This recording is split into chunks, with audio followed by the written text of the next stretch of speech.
ব্যাংকের লেনদেন দ্রুত স্বাভাবিক করা সহ 4 দফা দাবিতে মানববন্ধন ও বিক্ষোভ কর্মসূচি পালন করছে চট্টগ্রাম সম্মিলিত ইসলামী ব্যাংক আমানতকারী অ্যাসোসিয়েশন।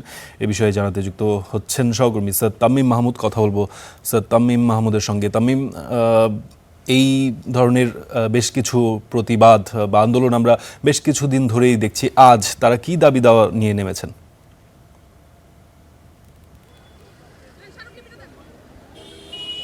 সকাল থেকে কিন্তু আমরা দেখছি যে আমানতকারীরা সকাল 10:30টার পরে কিন্তু এখানে চট্টগ্রামে যে 2 নম্বর চট্টগ্রাম নিউ মার্কেট মোড়ে এসে জমায়েত হয় এবং এখন তারা মিছিল করে কিন্তু চট্টগ্রাম বাংলাদেশ ব্যাংকের যে আঞ্চলিক কার্যালয় আছে সেখানে এসেছেন এবং তারা যেটি দাবি করছেন যে ব্যাংকগুলো তারা বাংলাদেশের ব্যাংক হওয়া সত্ত্বেও তারা বাংলাদেশের ব্যাংকে যে আমানত রাখার পরে সেই আমানতের যে মুনাফা সেই মুনাফিটা তারা পাচ্ছে না এবং ব্যাংকের টাকা চেয়েও তারা টাকা পাচ্ছে না এবং তাদের যে আর্থিক কষ্ট এবং অন্যান্য চিকিৎসা বাবদ যে টাকা চায় সেই টাকাও তারা পাচ্ছে না এবং যেই দৈনন্দিন যে চাহিদা পূরণের জন্য যে টাকার প্রয়োজন সেই টাকাও তারা পাচ্ছে না। আমরা যদি একটু আমানতকারীদের সাথে কথা বলতে চাই, তারা যদি আসলে কি ধরনের আমরা আজকে 2 বছর ধরে আন্দোলন করছি। আমাদের এখনো পর্যন্ত মনসুরের কালো আইন হেয়ার কাট বাতিল হয়নি। আমরা এই হেয়ার কাটের তীব্র নিন্দা করি। আমরা 345 জন সংসদ সদস্যকে স্মারকলিপি দিয়েছি যেন আমাদের কষ্টটা বুঝে। আমরা এই হেয়ার কাট বাতিল চাই, লেনদেন স্বাভাবিক চাই। রেজুলেশন অনুযায়ী আমরা এখনো পর্যন্ত টাকা পাচ্ছি না। বাস্তব চিত্র সম্পূর্ণ ভিন্ন। আমরা চাই সম্মিলিত ইসলামিক ব্যাংকের 5টি ব্যাংক একসাথে চলবে, একই ব্যবস্থা থাকবে। এক্সিম ব্যাংক 1 লাখ টাকা দিয়েছে, কিন্তু আমরা বাকি 4টা ব্যাংক এখনো পর্যন্ত কোনো টাকা পাচ্ছি না। লেনদেন স্বাভাবিক না। আমাদের অটো রিনিউ করার সময় নাকি বলছে হেয়ার কাট করবে।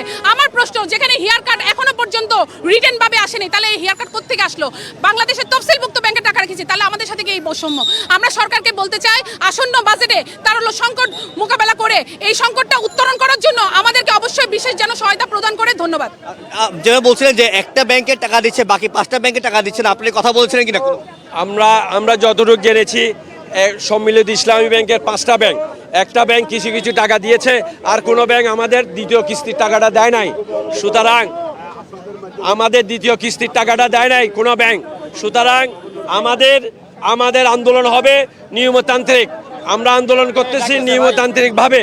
সুতরাং আমাদের দাবি হেয়ার কাট বাতিল এবং স্বাভাবিক লেনদেন করলেই আমরা ঘরে ফিরে যাব। আজকে রৌদ্রে ভিজবো না, আপনার বৃষ্টিতে ভিজবো না, রৌদ্রে শুকাবো না। আমাদের মূল দাবি হেয়ার কাট বাতিল এবং আমরা স্বাভাবিক লেনদেন। যেমনটা বলছিলেন যে আমরা এখানে দেখছি একজন চেক নিয়ে এসেছেন, কিন্তু চেক নিয়ে কিন্তু তিনি টাকা পাচ্ছেন না বলে অভিযোগ করেন। 20,000 টাকা, অনলি 20,000 টাকা ব্যাংক থেকে উঠাতে পারছে না। আমার 80 লক্ষ টাকার পরও আমি অনলি 20,000 টাকা ব্যাংক আমাদেরকে দিচ্ছে না।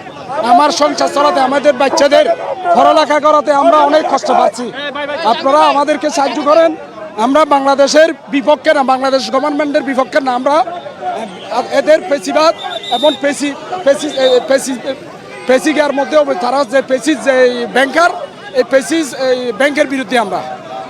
যেমনটা শুনছিলেন, আসলে তারা যেটি বলছেন যে তাদের যে দৈনন্দিন যে চাহিদা মেটানোর জন্য যে টাকা, সেই টাকাও তারা পাচ্ছেন না। সেই কারণেই তারা আসলে আজকে এই কঠোর কর্মসূচি দিতে তারা বাধ্য হয়েছেন এবং তারা যদি বলছেন এই কথা যদি তারা না মানেন তাহলে তারা আরও কঠোর আন্দোলনের দিকে যাবেন। তবে এই মুহূর্তে তাদের কয়েকজনকে আমরা বাংলাদেশ ব্যাংকের ভিতরে যে দেখেছি তাদেরকে ডাকা হয়েছে এবং তাদের সাথে একটি আলোচনার কথাও বলা হচ্ছে। আমরা যদি আরেকজনের সাথে কথা বলতে চাই যে আসলে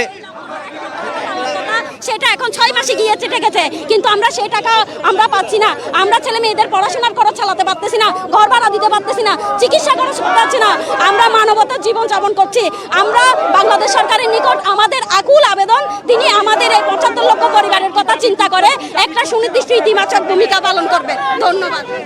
আসলে এখন পর্যন্ত যেই অবস্থা চট্টগ্রাম যে বাংলাদেশ ব্যাংকের সামনে এখন তারা অবস্থান করছে এবং তারা যদি দাবি করছেন যে তাদের যে আজকে যে অভিযোগ এবং যে চিঠি তারা বাংলাদেশ ব্যাংকের কাছে দেবে এবং সেই ব্যাংকের কাছে তাদের কাছে যে দাবি, সেই দাবি তারা তুলে ধরবে এবং দাবি যদি না মানা হয় সেক্ষেত্রে তারা কঠোর আন্দোলনের দিকে যাবে বলে আমাদের জানিয়েছে। এই ছিল চট্টগ্রাম থেকে আমার কাছে সবশেষ সংবাদ।